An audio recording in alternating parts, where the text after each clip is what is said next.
దశకము 6 ఛందస్సు వసంతతిలక. ఏవం చతుర్దశ జగన్మయతాం గతస్య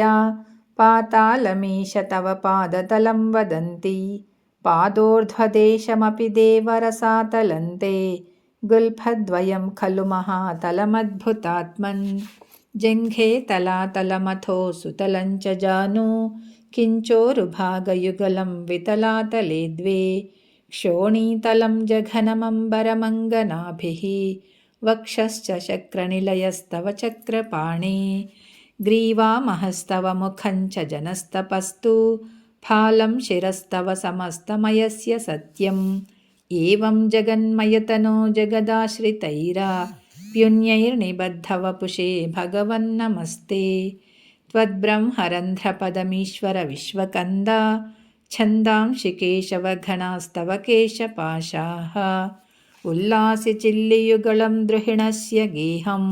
పక్ష్మాణి రాత్రిదివసౌ సవితా చ నేత్రే నిశ్శేష విశ్వరచనా చ కటాక్షమోక్షః కర్ణౌ దిశోష్వియుగళం తవ నాసికే ద్వే లోభత్రపే చ భగవన్నధరోత్తరోష్ఠౌ తారాగణాశ్చరదనాశ్చ మనశ్చ దంష్ట్రా మాయావిలాసహసితం శ్వసితం సమీరో జిహ్వాజలం వచనమీశ శకుంతపంక్తిః సిద్ధాదయస్వరగణాముఖరంధ్రమగ్నిః దేవా భుజాస్తనయుగం తవ ధర్మదేవః పృష్ఠం త్వధర్మైః దేవ మనస్సుధాంశో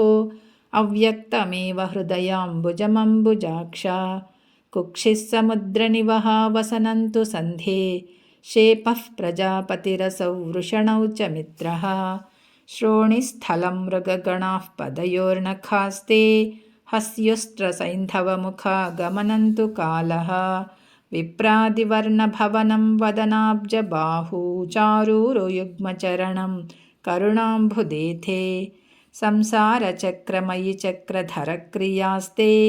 వీర్యం మహాసురగణోస్థికులాని శైలాः నాడ్యः సరిత్సముదయస్తరవశ్చ రోమా జియ్యాదిదం వపురనిర్వచనీయమీశా ఈదృగ్జగన్మయవపుస్తవ కర్మభాజాం కర్మావసానసమయే స్మరణీయమాహుః తస్యాంతరాత్మవపుషే విమలాత్మనేతే వాతాలయాధిపనమోऽस्तु నిరుन्धिरोगान् నారాయణ అఖిలగురో భగవన్నమస్తే శ్రీహరయే నమః.